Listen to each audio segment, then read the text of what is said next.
clase de anatomía periodontal. Empezamos. Los tejidos periodontales se dividen en dos partes: los tejidos de protección y los tejidos de soporte. Tenemos dos tejidos de protección, que son la mucosa y la encía, y tres tejidos de soporte, que son el cemento, el ligamento periodontal y el hueso alveolar.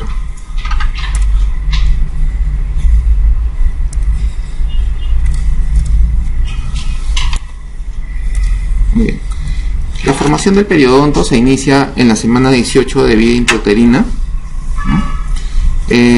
Se forma la vaina epitelial de Herwig en esa época, ¿no? Y lo que vamos a ver es que las células de la tiene dos capas esta lámina de Herwig. La capa interna, ¿no?, de estas células se van a diferenciar en odontoblastos y van a empezar radiculares y van a empezar a producir dentina. A partir de eso, esta dentina va a hacer que las células del saco, que se encuentra acá, el saco dentario, ¿no?, empiecen a proliferar y a cambiar. Y cambian en tres tipos de células: cementoblastos, que van a producir el cemento; fibroblastos, que van a producir el ligamento periodontal; y osteoblastos, que van a producir el hueso alveolar propio, ¿no?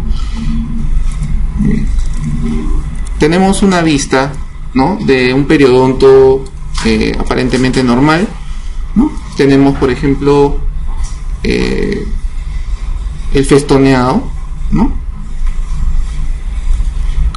La característica principal también es el color, que nos indica salud, ¿no?, que es rosado coral, rosado salmón. Otra indicación de salud es que la zona interproximal se encuentra llena, completamente llena, no hay triángulos negros, ¿no? Los frenillos se encuentran con una inserción adecuada, ¿no?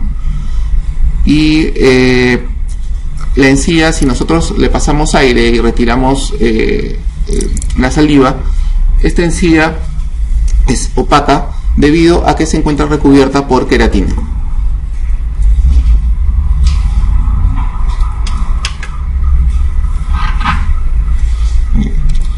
Encía. Vamos a ver topográficamente los tres tipos de encía. Tenemos la encía libre, ¿no?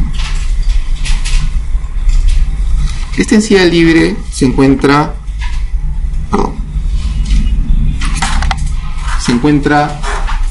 en esa zona, ¿no?, en el borde de la encía, se encuentra rodeando los dientes.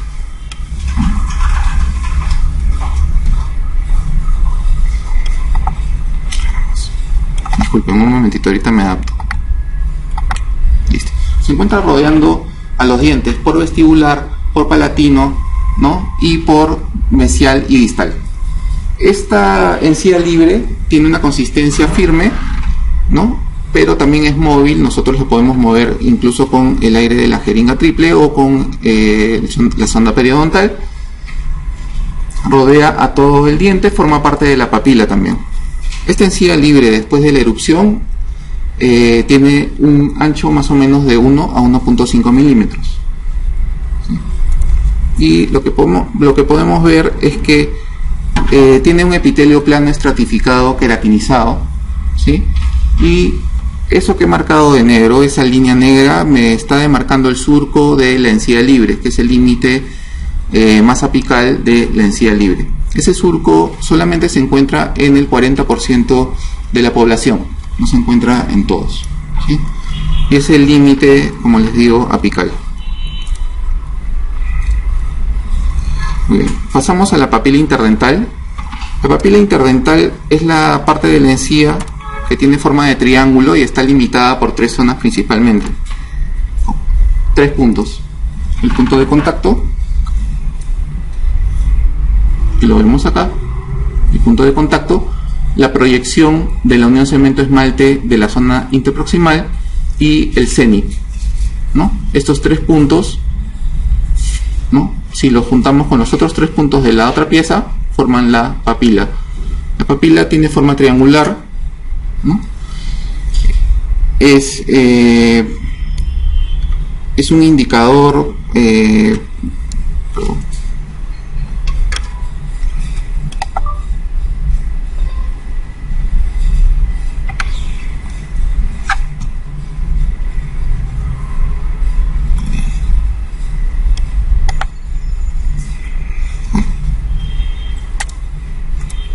es un indicador de salud, ¿no?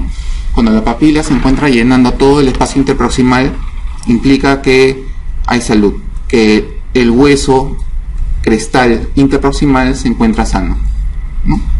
Entonces, nosotros vemos que la distancia del margen gingival hacia el hueso, que lo vemos en esta proyección acá, del margen gingival hacia el hueso, que está delineado por esta línea amarilla, mide 3 milímetros, ¿sí? Que correspondería a la medida del espacio biológico, que lo vamos a ver más adelante. Y en la zona interproximal es desde el punto de contacto entre los dientes hasta la cresta ósea, es aproximadamente entre 4.5 y 5 milímetros. Esa medida es bastante importante porque nos va a permitir, más adelante vamos a ver una clasificación del llenado de la papila en la zona interproximal, ¿sí? Ahora, para aclarar una cosa, la distancia, copien esto por favor, la distancia entre la unión cemento-esmalte y la cresta ósea por vestibular y por las zonas interproximales es de 2 milímetros, ¿sí?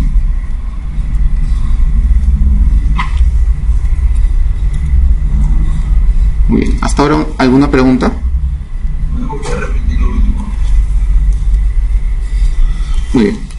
La distancia de la cresta ósea, sea por vestibular, por palatino o por las zonas interproximales, la distancia de la cresta a la unión cemento-esmalte es de 2 milímetros, ¿sí? En salud, ¿no? Cuando está sano el periodonto. A la unión cemento-esmalte. En la parte de lo que es ancho biológico o espacio biológico, vamos a ver cómo varía esto, ¿no? Miren, tenemos la clasificación de papila, que es la clasificación de Tarnow, ¿sí? Y vamos a ver, lo normal es que la papila esté llena, tenemos los 3 puntos, ¿no? Tenemos los 3 puntos que nos limitan la papila. En un periodonto sano esta papila se encuentra completamente llena. Clase 1, el punto de la papila se encuentra entre el plano del punto de contacto y del punto que me representa la unión cemento-esmalte de la zona proximal. Miren, ya se ve un triángulo negro, ¿no? En este caso la rehabilitación que uno podría hacer de carillas, coronas, de repente se podría hacer cirugía de papila, pero en este caso solamente ganarían más o menos 1 milímetro con ese tipo de cirugías. No es tan predecible como otras cirugías que vamos a ver más adelante, pero en este caso se recomendaría simplemente una rehabilitación, ¿no? Un tratamiento con una rehabilitación. De preferencia puede ser carillas, coronas, sería un poco más invasivo, de repente una resina, pero siempre puliendo la zona para que no haya acumulación de placa bacteriana. Clase 2 de Tarnow. El punto de la papila ahora se encuentra entre los planos de la unión cemento-esmalte interproximal y el cenit. Ahí es mucho más difícil rehabilitar, ¿no? Se podría pensar en una regeneración tisular guiada, pero sería bien difícil rehabilitar este tipo de pacientes. Lo que yo haría en ese caso, lo que más o menos se debería hacer, es que hacer hacer carillas o coronas y tratar de cubrir esa zona, ¿no? Aumentar de repente un poco la encía en esa zona con injertos del paladar, pero eso no sería tan efectivo. Bien. Por eso hay que cuidar la papila. Siempre cuando hagan alguna cirugía en la cual tengan que tocar la papila, siempre tienen que cuidar la papila para que no tengan ninguno de estos problemas. Y la clase 3 ya casi no se puede resolver, ¿no? Es una papila que se encuentra por encima del plano entre los cenits. Entonces, en este caso se podrían intentar injertos de tejido blando, pero de repente 2 o 3 cirugías para poder cubrir esa zona. Otra forma más radical sería extraer estas piezas dentarias, hacer injertos en bloque y más adelante pensar en implantes, pero la zona anterior es bien difícil de rehabilitar con implantes. no es tan predecible como las zonas posteriores. Bien, seguimos con la papila. Hacia los dientes anterosuperiores o anteroinferiores, la papila tiene una forma piramidal, y hacia las zonas más posteriores, premolares y molares, tiene una forma de pirámide trunca, ¿no?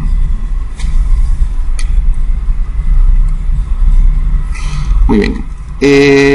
La papila hacia la zona anterior, al terminar en una punta o en pirámide, nos delimitaría zonas más agudas, ¿no? Zonas que tienen ángulos cerrados, como podemos ver acá, ¿no?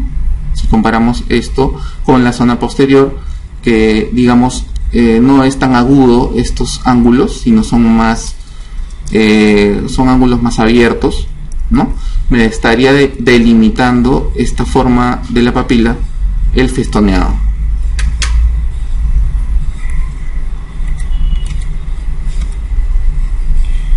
Muy bien, esto es algo importante.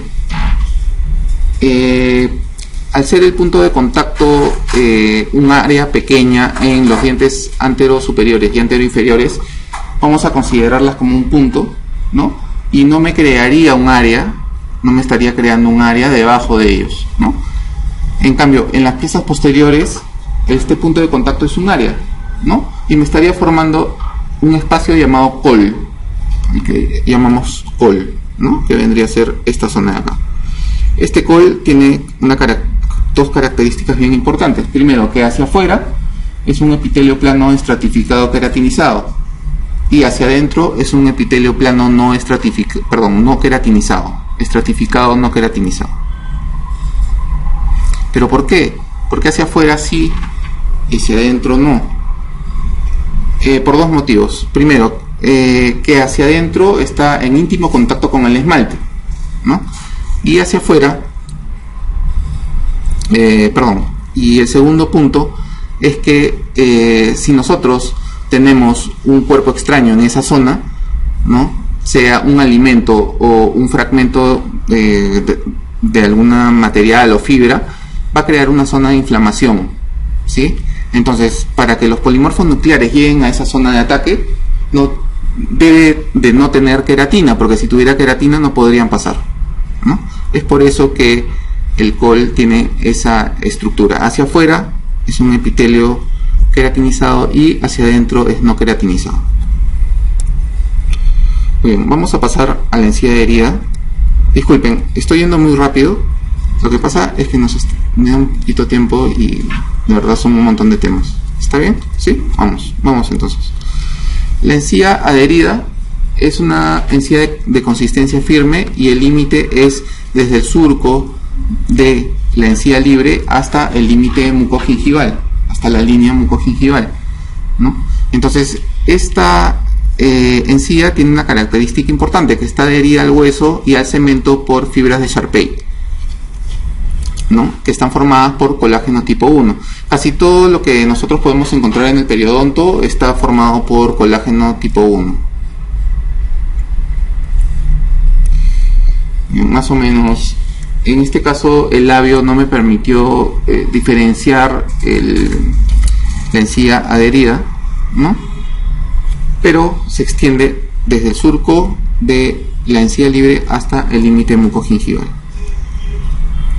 Y existen promedios según las zonas donde nosotros estemos, ¿no?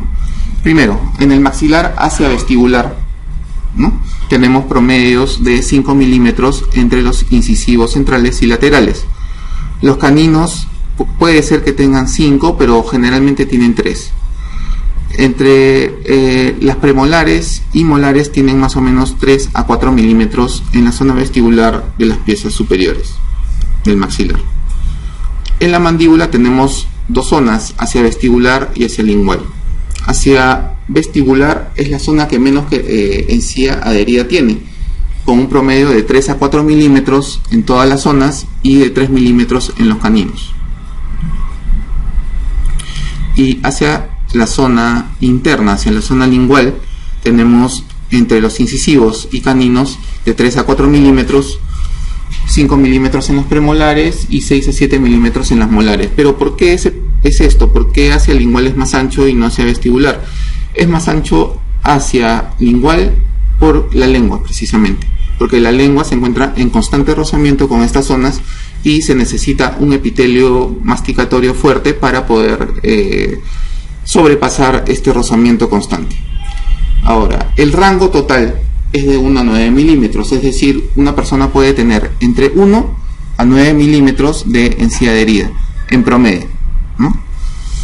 Aumenta con la edad, se vuelve más ancho con la edad, porque como ustedes saben, durante el proceso de envejecimiento, el reborde va a disminuir, el reborde alveolar, el hueso, va disminuyendo en altura. Entonces, para compensar esa reabsorción, esta encía se vuelve más ancha, ¿sí? Y como mínimo, para que haya salud, deben haber 2 milímetros. Ahora, esto también es relativo, porque en el año 85 Jan Linde hizo un estudio en el cual tomó un grupo control y un grupo experimental, en el cual todos los pacientes tenían menos de 2 milímetros de encía de herida. Pero en el grupo control no hizo mucho énfasis en lo que es la higiene, más en el grupo experimental sí. En el grupo experimental les dio instrucciones precisas acerca de higiene, uso del hilo dental, de colutorios, y así tuvieran menos de 2 milímetros de encía de herida. Este grupo experimental mantuvo una higiene adecuada, no hubo inflamación. En el grupo control sí había inflamación. Entonces, que haya o que no haya encía de herida es irrelevante, sino todo depende de la higiene que nosotros tengamos. Muy bien. Vamos a tocar este tema rápidamente porque no es el tema que les corresponde a ustedes, pero nos va a servir para la parte de espacio biológico. Tenemos, desde un punto de vista de microanatomía, tenemos 3 epitelios: el epitelio externo, el epitelio interno y el epitelio de unión. Muy bien, en líneas generales, ¿no?, el epitelio tiene estas características. En la capa basal tenemos queratinocitos y melanocitos, ¿no? Los melanocitos son los que van a producir la melanina y los que le van a dar el color de las manchas melánicas, ¿sí? Nosotros estamos en un país, bueno, multicultural, hay personas de raza negra, mestiza, bueno, etcétera, ¿no?, raza blanca.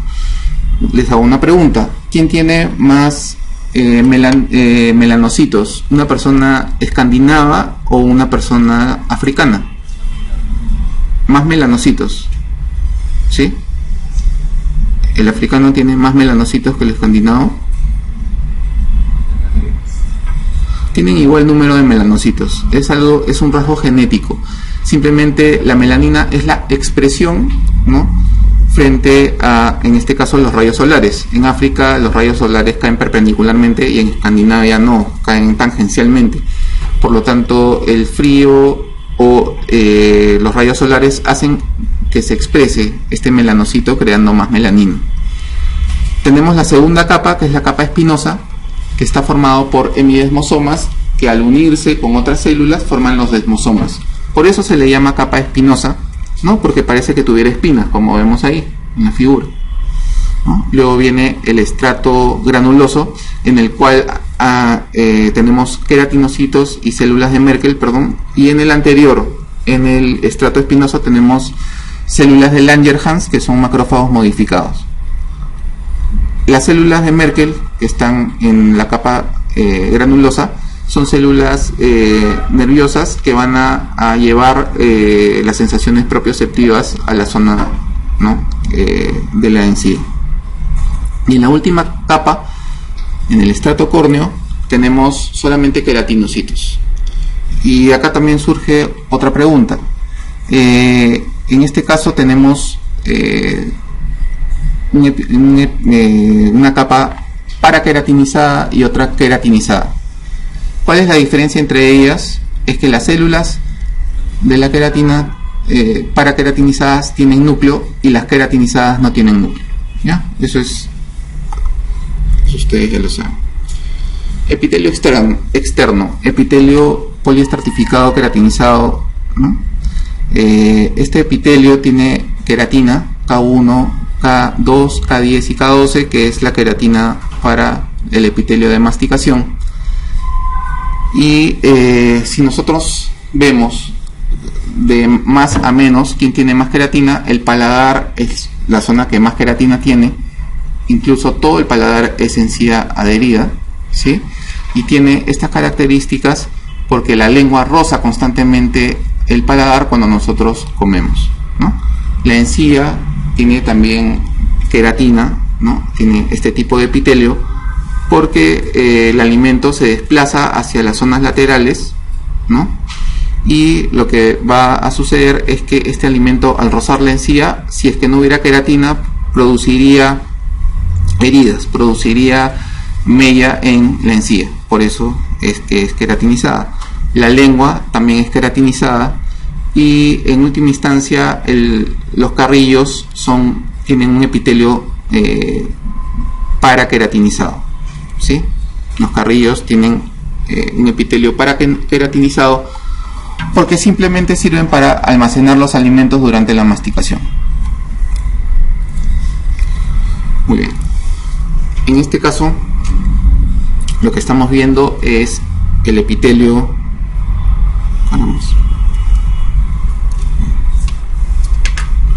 Tenemos la capa de tejido córneo o tejido conectivo y tenemos el epitelio. Les hago una pregunta: ¿quién irriga al epitelio?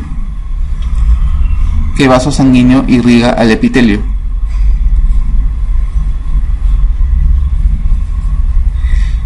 El epitelio no está irrigado, simplemente recibe los nutrientes por difusión.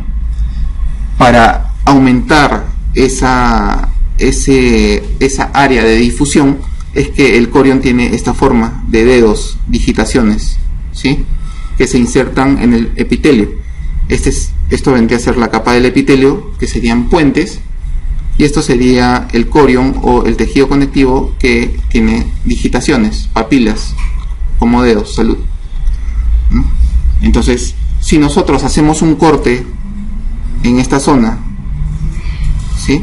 Y nosotros este epitelio de acá lo volteamos para verlo de frente, veríamos las proyecciones de esas digitaciones.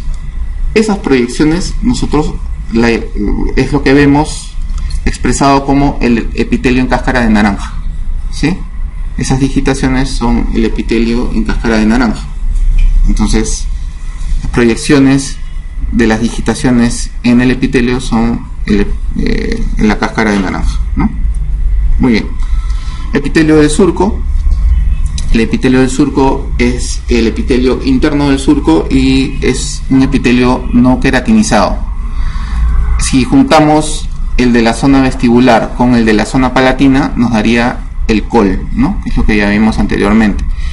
En este caso es un epitelio no queratinizado que va a permitir el paso de nutrientes a través del líquido crevicular, ¿no? Pero el líquido crevicular nos causa un problema porque está diseñado para alimentar a los polimorfos nucleares que van a esa zona de ataque, pero también alimentan a las bacterias que se puedan encontrar en esa zona. Entonces es por eso que el líquido crevicular es un tema de controversia en lo que es periodoncia, porque lo que se trata de hacer con el líquido crevicular es limitar su producción. ¿Y por qué? Porque tiene 3 veces más concentración de glucosa que la sangre. La sangre tiene hasta 120. El líquido crevicular tiene 360 gramos por decilitro de glucosa. Y es por eso que trae problemas, ¿no? Muy bien. ¿Hasta ahora alguna pregunta? Muy bien. Epitelio de unión es un epitelio escamoso, ¿sí? Que tiene varias capas. En los jóvenes, como ustedes, es de 4 a 8 y va aumentando con la edad, ¿sí? Es de 0.25 milímetros en un principio y puede extenderse hasta 1.35 milímetros, ¿sí? Tiene 2 zonas de unión, una que se une al esmalte, ¿sí? Que es una lámina basal interna, y una lámina basal externa que se une al tejido conectivo. Cuando nosotros hacemos el sondaje periodontal, lo que tocamos es esta zona de acá, ¿sí?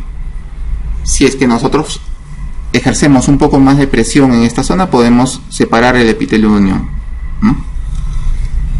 Bien, este epitelio de unión tiene, al recibir fuerzas, ¿no?, durante la masticación, lo que hace es que se puede separar, ¿no?, del esmalte, pero se encuentra constantemente renovándose, ¿no?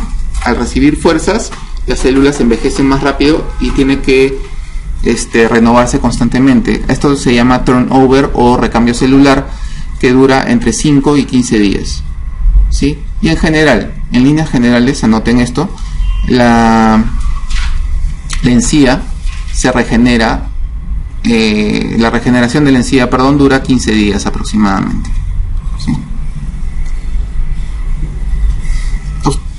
¿A ustedes les ha salido alguna vez un afta? ¿Sí? ¿Y no? ¿Nunca te ha salido? Ah, qué suerte. Duele bastante. Dura 15 días en sanarse, ¿no? Entonces, es por eso que de ahí podemos deducir que la encía se demora 15 días en recuperarse. Anoten esto también, el tejido conectivo se demora un mes, ¿sí? Y el hueso se demora 3 meses. Eso es como un dato adicional. Bien, el tejido conectivo, bueno, tenemos, sí, el tejido conectivo está formado principalmente por fibras colágenas y lo que predomina es la matriz extracelular, ¿no?, la matriz intercelular. Entonces esta matriz está formada por colágeno tipo 1, ¿no? Está formado por vasos, nervios, ¿no?, células, y la matriz está formada por glucoproteínas, proteoglucanos, ¿no?, y glucosaminoglucanos principalmente, ¿no? Muy bien, vamos a ver, esta parte es un poquito tediosa porque es histología, ¿no? No a todos les gusta la histología, pero vamos. El ligamento periodontal puede ser mal llamado ligamento.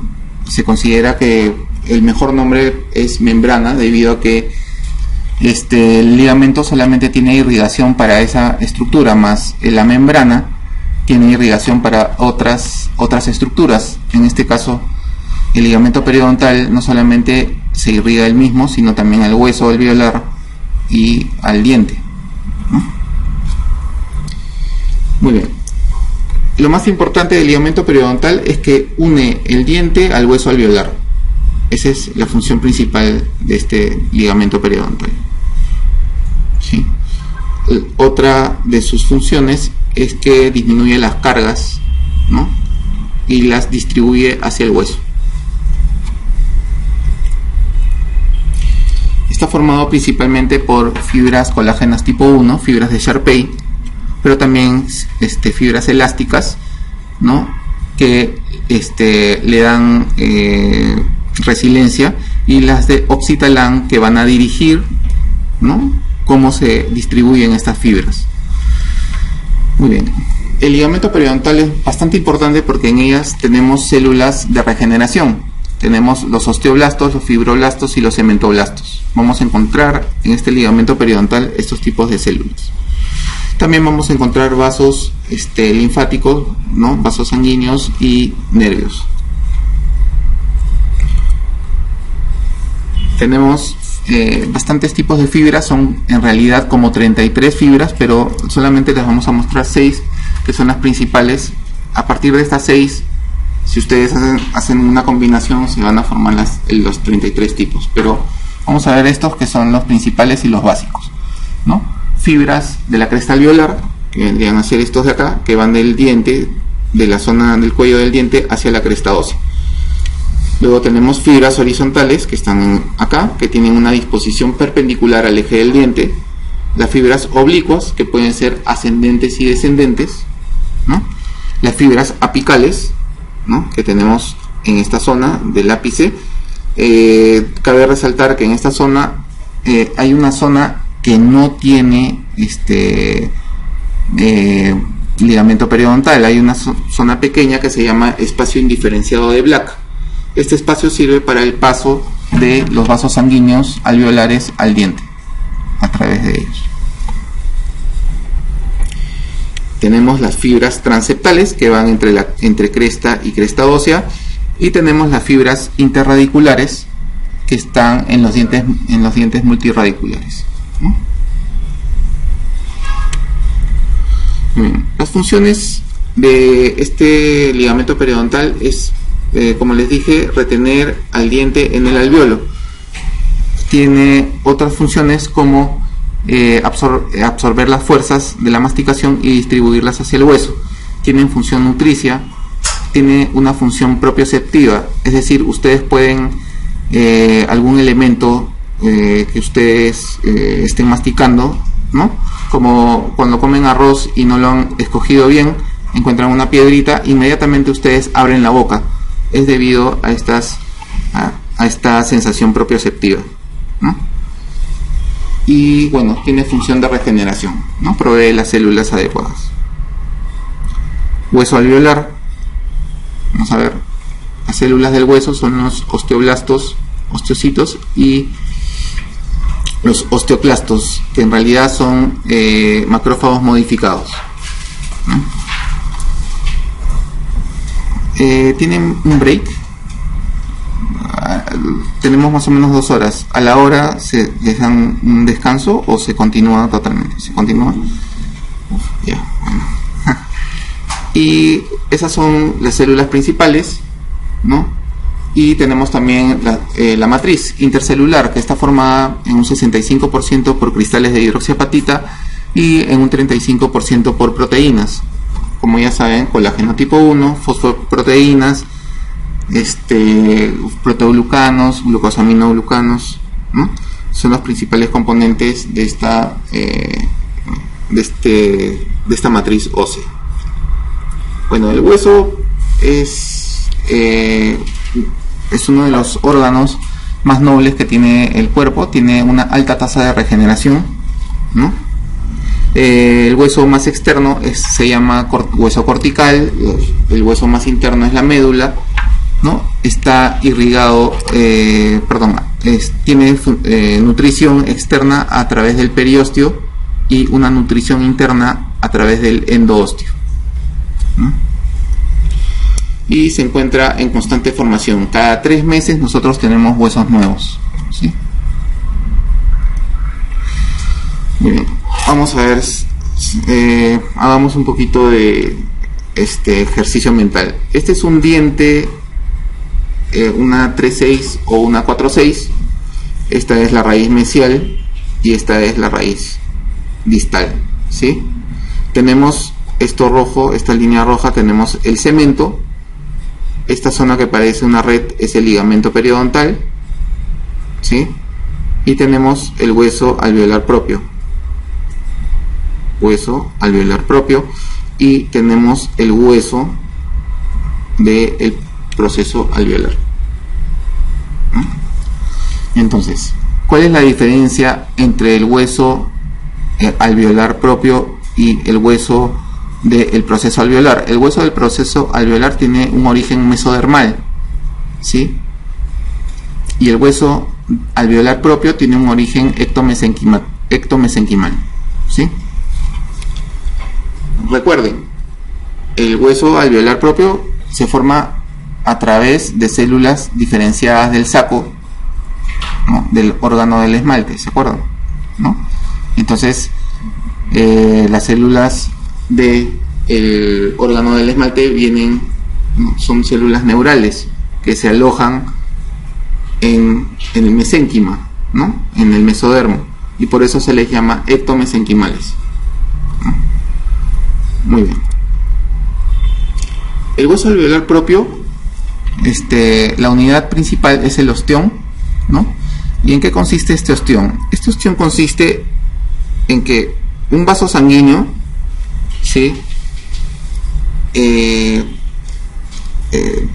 Digamos que concéntricamente va teniendo capas, pero ¿por cómo se forman estas capas? Salen células mesenquimáticas de este vaso sanguíneo, se diferencian en osteoblastos y forman una matriz, ¿no? Algunos de estos osteoblastos quedan insertados en esta matriz y pasan a ser los osteocitos. Los que quedan fuera siguen produciendo matriz y van formando capas, ¿no? Eso es el osteón, ¿no?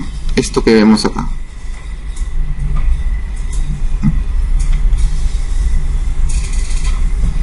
Láminas concéntricas. Eso es el osteón. Láminas concéntricas. ¿Cómo se llama este canal? Canales de Havers. Y los que unen a los canales de Havers, ¿cómo se llaman?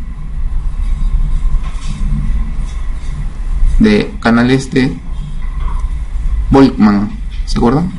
¿Sí? Bien, vamos a pasar al cemento rápidamente.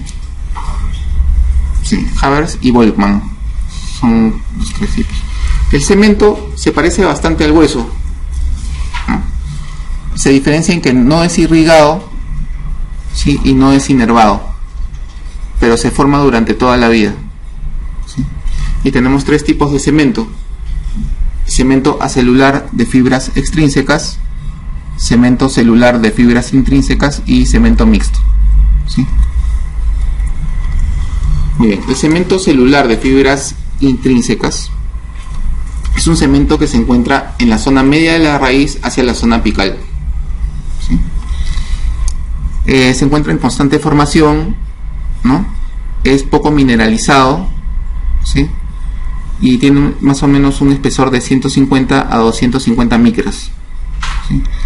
Este cemento es el responsable de la erupción dental, ¿sí?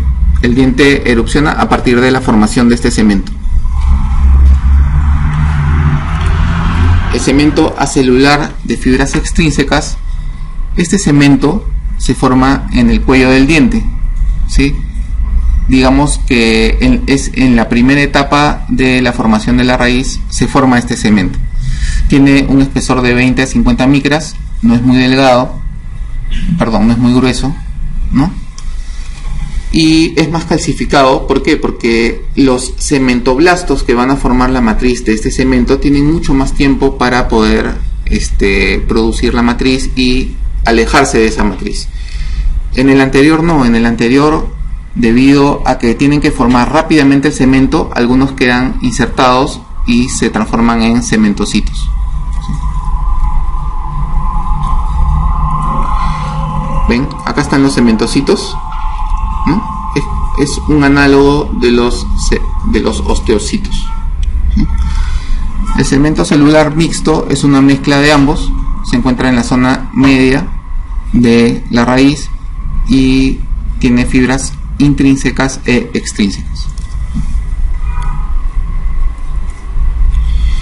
Bien, la matriz orgánica es aproximadamente de 50 a 55% y está formada por las fibras de Sharpey, colágeno tipo 1, y la fase mineral es de un 45 a un 50%, ¿sí?